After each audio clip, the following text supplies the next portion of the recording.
All right, good day all. Welcome to B2C tutorials.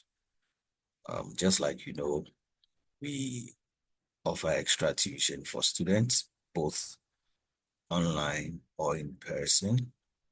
And our objective is to ensure that at the end of the day, everybody understands what we are treating. So today we'd like to take a topic, and this topic is a topic under costing or cost accounting. So we want to first know what cost is. Cost is actually the price of something or the estimated price of something. And cost can be classified into four groups. So we call something classification of cost. Now, when we say classification of cost, we are classifying cost into logical groups. We are classifying cost into logical groups. Therefore, we'd want to take the four ways by which cost can be classified. So follow me as we discuss or walk through. Now, cost classification. We can actually classify costs by their element. When we say classified by their element, we are looking at elements like materials, labor, and expenses. Materials are the ingredients or commodities that we used in manufacturing a product. And then when we talk about labor, we are looking at the human effort which is applied to produce or manufacture goods and services. Then when we come to the expenses, we are looking at costs incurred by business other than labor and material cost. So the costs that we have incurred, which are not labor, which are not material, as what we call expenses. Now, these are what we call cost classification by element. The next is by nature. So if you look at the nature very well, you would realize that it's just a direct or indirect. When we say direct, we are looking at the cost that can be traced to the product. And then the indirect are costs that are incurred but that cannot be traced to the product. An example is making of bread. You'd realize that the flour we would use to make the bread at the end can be seen as the bread. So we call the cost of the flour to be a direct material cost, or let's say a direct cost. But then when we look at the cost of the printed paper that we use for advertisement that we place on the bread as an indirect form of material that we have actually incurred to advertise our bread. So we can't see the material as parts of the bread, but then we can see it showcasing the bread, like the bags, the rubber bags we buy to tie the bread. So that is the indirect aspect. And then when we come to labor, you'd see that those who are working on the bread are actually those under the production department. Their efforts could be seen as transforming the raw material to the bread. But then those who would help sell the bread are the indirect labor we'll be looking at. So the direct and the indirect can be divided into their materials, labor, expenses, and that of indirect same. When we sum all the direct items, we call them prime cost. We call them prime cost. And when we sum the indirect up, we call them overheads. Now, the overheads plus the prime cost will give you what we call the total cost. So basically, that is what we want to talk about briefly under the two. But then you could realize that material can be seen under element. So a subdivision of elements is the nature. So the nature is looking at how the materials, the labor, and the expenses are behaving. So the nature of material, sorry. So the nature of material is going to either be direct or indirect. The nature of labor could be direct or indirect. So a subdivision of the element gives us the nature. And then when I add all this up, when I add materials plus labor plus expenses, I'm expected to get what we call the total cost. So the total cost of an item is the addition of all this under them. But then when you come to the nature, we've realized that we've labeled them prime cost and overhead. So to arrive at total cost, would simply be our prime cost plus our overheads. That would give us the total cost here. And you know what your prime costs are. Okay, then we come to cost classification by function. This is classifying costs according to the respective departments in the organization, like the sales department, production department, marketing, finance, human resource, and then etc., etc. Now, by function can also give us what we call production overheads and then non-production overheads. So what we say production overheads, expenses incurred under the production department, and the non-production overheads are those expenses that are incurred in the departments that were not directly involved in the production, but then they helped, like the cost under the administration and all. Then we come to cost by behavior, classification of cost by behavior. We said cost by behavior as when the cost is looking fixed or variable. When we say fixed, it doesn't change with respect to output and it's fixed for a period of time. But when we talk about variable, we are looking at cost that changes with respect to time. So when you pick the diagram for um those two, we can actually say that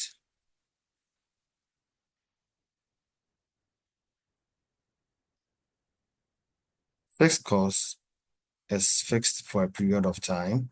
So when you draw your axis, what we put here on the y-axis happens to be your total cost. And what we put here on the x-axis is what we refer to as the output or the activity level output. So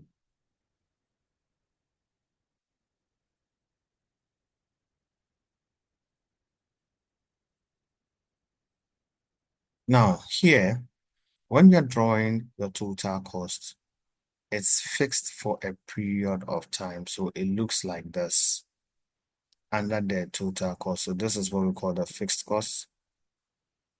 So I denote it by FC. Then what happens to the variable? The variable changes with respect to output.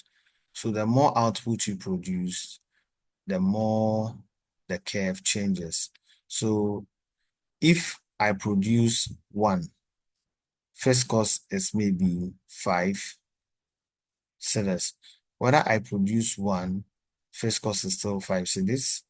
Whether I produce 2, first cost still remains at 5 cedis. But with the variable cost, this is total cost and this is output. So I put here quantity. Output can be the same as quantity or activity level. Okay.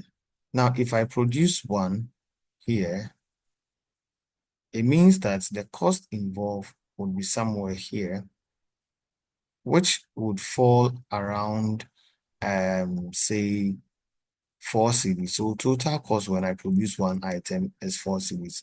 When I produce 2 items, total cost would increase to what we refer to as, say, 5 cedis. Then how about if I produce 3 items? So if I produce 3 items, my cost would increase to perhaps 6 cedis. So total cost is in cedis. Total cost is actually measured in monetary terms. So the currency would have to show there.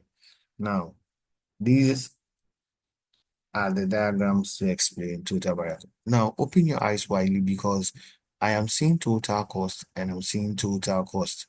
This means that for fixed cost for a period is fixed. Fixed costs at the long run can change, and therefore we say that fixed cost per unit is subject to change, but then variable cost per unit is constant. So in some world, when I see this diagram being drawn somewhere, I need to really pay attention to the fact that um, the name here could be cost per unit. So if I see cost per unit and I see a diagram drawn like this, constant, then it is variable cost. So it is variable cost, which under cost per unit is constant. It doesn't change with respect to output. But then fixed cost under cost per unit changes with respect to output. So if I have fixed cost, though it wouldn't start from 0, it could start from maybe 1, because at that time, at 0, the fixed cost had already been incurred, but then rises like that too with respect to output. So these are a few things that I would want to show you here concerning variable cost and fixed cost, the diagram to explain it. Now, our focus for today is to discuss what we call cost estimation. We want to estimate the cost of a product. How do we do it? All right, so let's read through. It says, for the purpose of planning and decision making, it is often necessary to prepare an estimate of cost. It is usually to make a cost estimate on the assumption that total cost is a mixture of fixed cost and variable cost. So that is what we'll be estimating. That is how come I took time to explain cost by behavior. So under estimation, cost estimation, we'll be focusing more on fixed cost and variable cost. So in order to estimate cost, it is therefore necessary to make an estimate of the fixed cost. To estimate total cost, you need to make an estimate of a fixed cost and also make an estimate of the variable cost. Now, another name for fixed cost could be could be period cost. So we need to make an estimate for fixed cost and then variable cost per unit, or the variable cost per the unit of an activity. So in the same way, individual items of mixed cost can be divided into variable and fixed cost. Now, what are the techniques that we need to estimate cost? We have what we call high or low analysis, and then we have the linear regression analysis. Today, our focus would be on the high or low analysis. So when we say high or low analysis, we'll come there, but then let's look at some concepts we want to derive. It says a linear function for a total cost. When we say a linear function, we are just looking at the graphical representative of, or the equation of total cost. Already, we know total cost is a combination of total fixed cost plus total variable cost. But when you come to linear equation, we are saying total cost is equal to fixed cost, which is denoted by A, plus variable cost, which is denoted by B, X.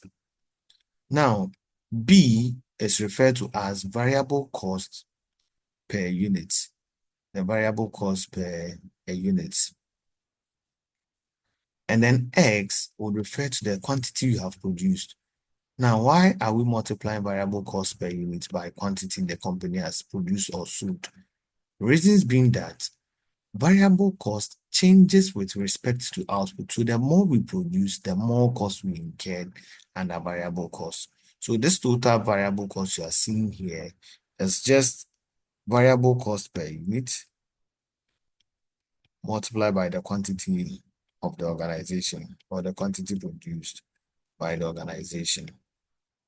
So quantity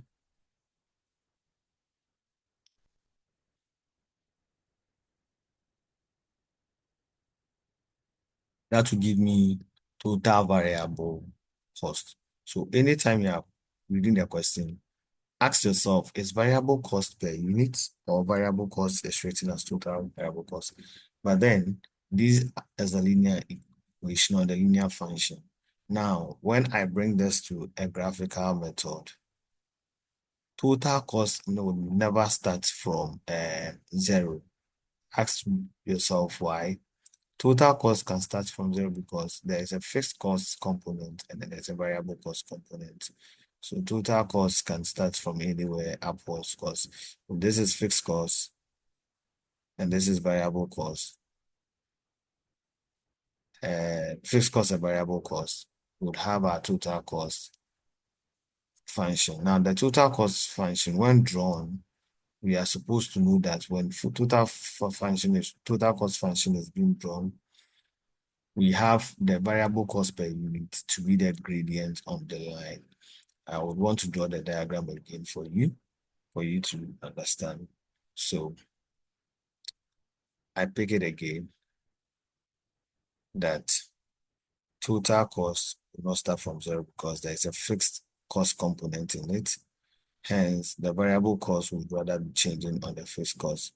So we know this to be fixed cost, and then we know this to be variable cost. So this will give us the total cost curve line.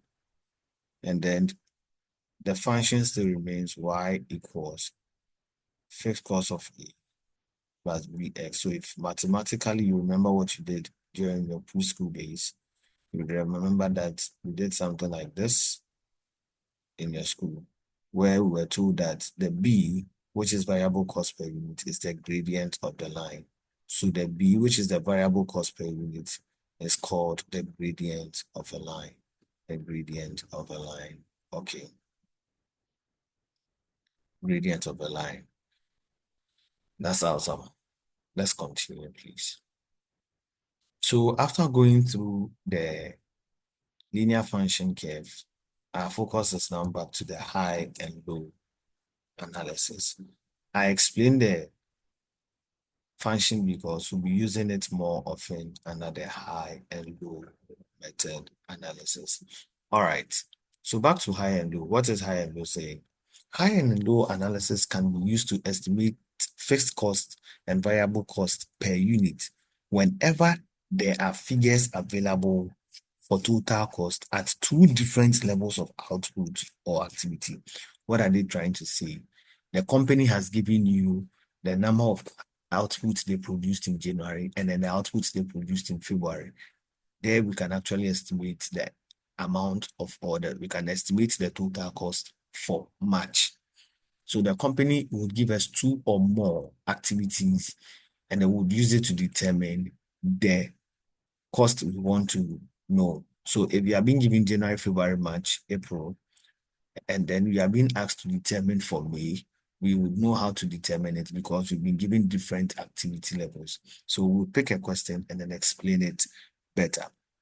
The next point is that it can be assumed that fixed costs are the same in the total at each level of activity. What are we trying to say? That means that when we are giving the activity level, we'll be giving their total costs corresponding. And what we are supposed to assume is that per assumption, all things being equal, fixed cost is the same for January and fixed cost will be the same for February. So variable cost per unit is also constant for both activity levels. Hence, we can go ahead and use the high and low method. High and low analysis therefore uses two historical figures for cost That is the highest recorded output level and its associated cost. You understand? So anytime you are doing this high and low analysis, you pick the highest. The word high means pick the highest output level. That is your focus. We pick the highest output level. They will give you a cost associated to the highest output level. You pick the highest output level and you pick its associated cost. Then you now come and pick the lowest recorded output level and also its associated cost. We would use that for a computation. So it is assumed that the high and low records of the output and historical cost are representative of the cost at all levels of the output or activity. The difference between the two costs at the level of output and the total cost at the low level of output is entirely the variable cost. So when I find the difference between the highest and the lowest, we said it is called variable cost, because all things being equal, the difference between the highest activity level and the lowest activity level is called variable cost. This is because fixed costs are the same in total at both levels of activity. That is what I'm saying. All things being equal, when there are no changes, then that means that when I find a difference between the highest and then the lowest, I am looking at what we call the entirely variable cost. Now, before you can solve that high and low analysis question, you need to know some 4 basic steps, which we've already discussed the first step. And the first step says that take the highest level of activity and then the lowest level of the activity levels. When you are done taking them, you find the difference between them, and that is step 2. It says that the difference between the two costs of the highest level and then the lowest level cost of the lowest level cost entirely of the variable cost. This is because the fixed costs are the same at each level. So if this is the highest level, when I pick the activity level, I need to pick its associated cost. When I pick the lowest, I need to pick the activity level and its associated cost. The activity level is simply the output. The output. So I pick its activity level and I pick its output. Then I'll find the difference between A and B, and I'll find the difference between their cost too. And we said that is referred to as what? Variable cost. So when I find a difference, it is called variable cost. Once I find a difference, let's call this, say, Z, and let's call this W. After finding the activity level for the cost, and then this, we call them W, Z, and W. That is what we call variable cost. Under step 2, we need to determine what we call the variable cost per unit. The variable cost per unit. And that is just the Z, which is for the cost, divided by the activity level, the difference between the activity level. And that is what we call the variable cost per unit. So in other words, the difference between the cost divided by the difference between the activity level would form total variable cost. Now, when you are done, you are not done at that level. When you are done determining the variable cost, you are not done. When you pick the variable cost that you have done, don't forget that we said there is a formula called, it says, having calculated the variable cost per unit, apply the value to the cost of either the highest or the lowest. So you can pick any of them in between the two. Forget not that you have solved by picking the highest or lowest. So you now come and pick either the high or either the low and substitute the variable cost per unit into it to determine fixed cost. So we are substituting it to determine fixed cost because we know the activity level and then we know the total cost and we've determined the variable cost. The formula says that total cost should be equal to total fixed cost plus total variable cost. And I said total variable cost was what? The variable cost, TVC, which is total variable cost, is variable cost per unit,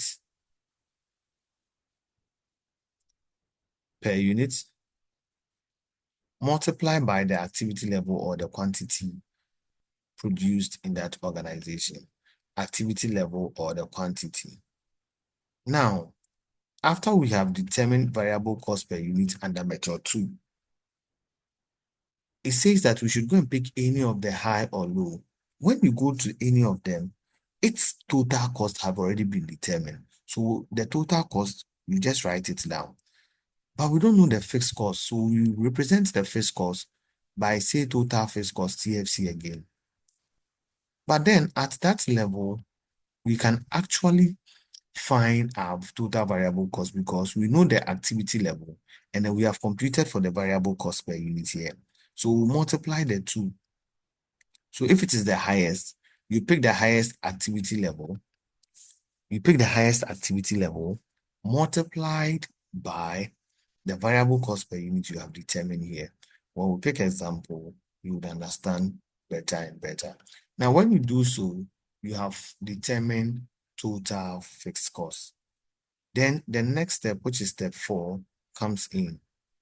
You would use the total fixed cost you have determined. You see, it says you've determined total fixed cost under that level. So that is the formula that I wrote there. So the total cost minus the variable cost, total variable cost will give you total fixed cost. Then now you pay attention to the requirement of the question.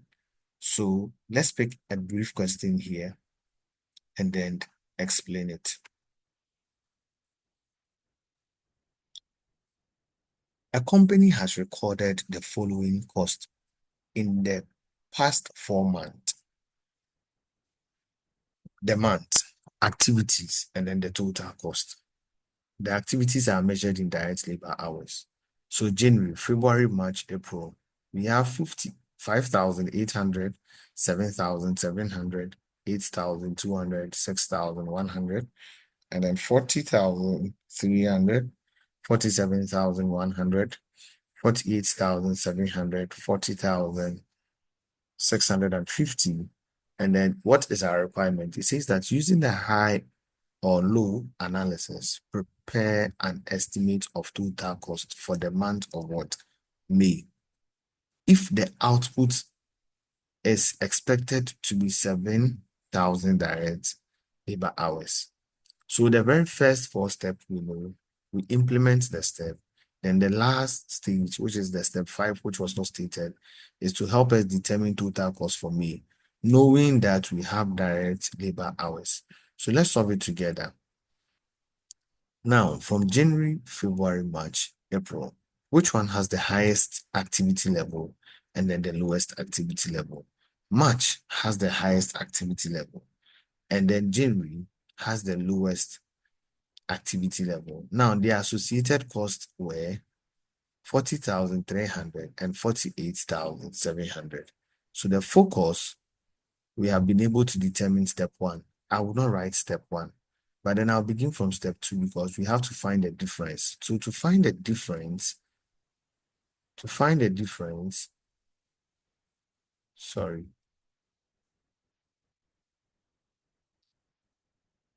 So let's find the difference here. So I have, let me try and insert a table to make it very beautiful and presentable. Okay. All right, so let's deal with this one. So I have the month here. Then I have the activities. Then I have the total cost. All right. So we said that March had the highest. So the highest was March. Highest. Then the lowest was January. January. That is the lowest. Okay. Now let's be fair. This was 8,200. This gives us 5,800. And then their respective total cost Okay. Um, 48,700. 48,700. And then that of the lowest was 40,300. Okay. Now the next step, which was step two, says we should find the difference. So we call it difference.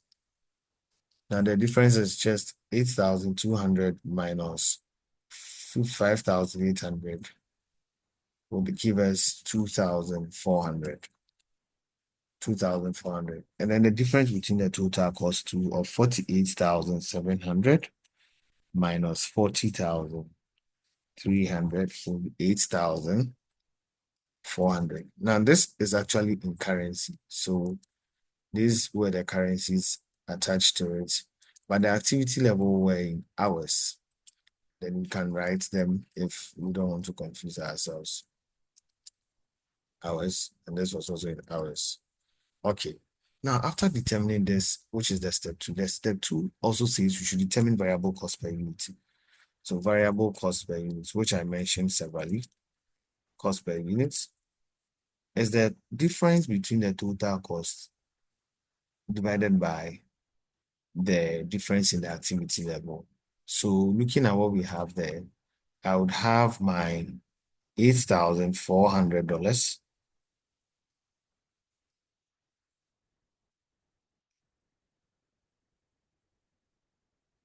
divided by my 2,400 hours. So plus or minus, my variable cost per unit will be $3.5 per. So $3.5 per hour.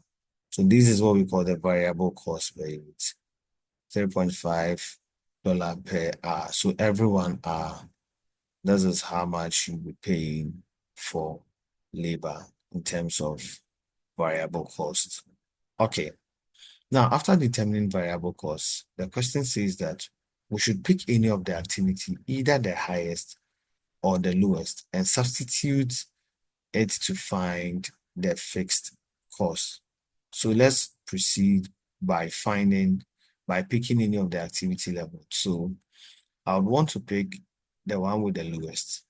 So the lowest says that activity level of 5,800 and total cost of 40,300. But then I said that we are supposed to find fixed cost. So the total cost, which is equal to total fixed cost, sorry, total fixed cost plus total variable cost can easily be determined. Why? Because total cost for the lowest activity level was 40,300. So I have my 40,300.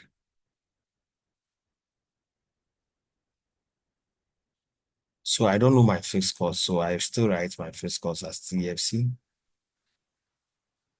total fixed cost. But then my variable cost, I know the variable cost per unit and I know the activity level there. So I would have variable cost of 3.5 multiplied by the activity level of 5,800 to determine the variable cost. Okay. Now, once I am done, I know 3.5 times 5,800 is 20,300. Okay.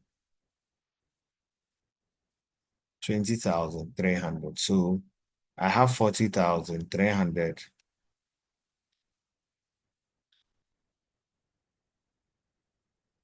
is equal to total fixed cost.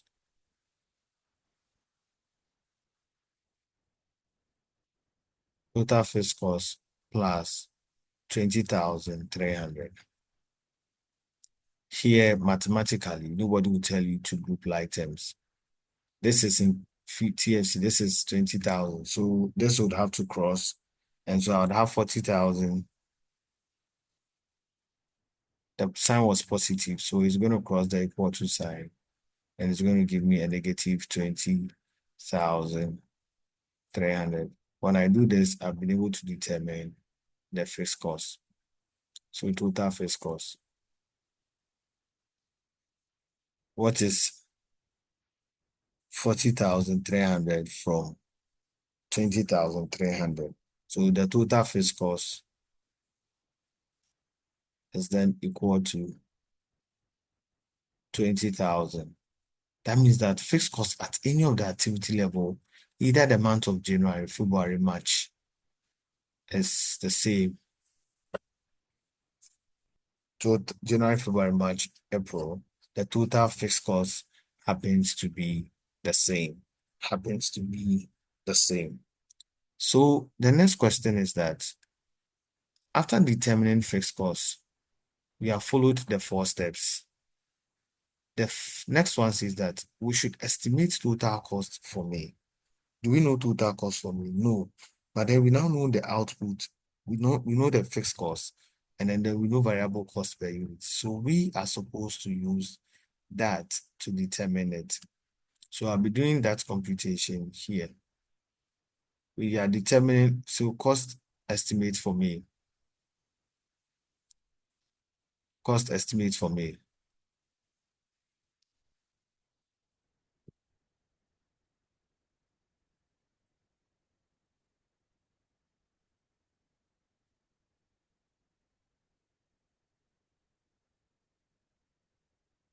May.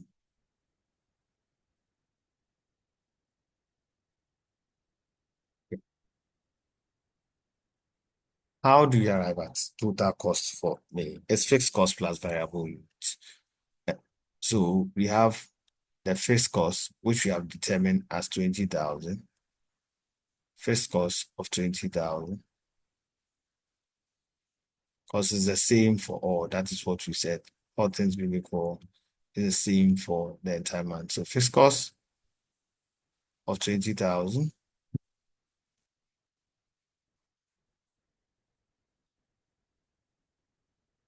Then variable cost in this question, I'll call it VC because of time. Variable cost here is that the activity level was 7,000. We are planning to do 7,000 in May. And then the cost per every unit is what? 3.5. What is 7,000 by the 3.5 units? Okay. So 7,000 times 3.5, and that is 24,500. 24,500. And then we said that the formula is fixed cost plus variable cost will give us the what? Total cost. So this total cost will be 44,500. Okay. That is in a situation whereby all things being equal and cost is fixed. We would also want to take a situation whereby there's a change in fixed costs. There's a change in fixed costs. And that will be in our next video. So stay tuned as we take high or low analysis when there is fixed step to fixed cost. That is when there's a slight change in the fixed cost. What do we do? And then we'll go through. Kindly subscribe and like, and then hit on the notification button. Anytime you upload a video, you get the notification to go and watch. Have a lovely stay. Bye bye.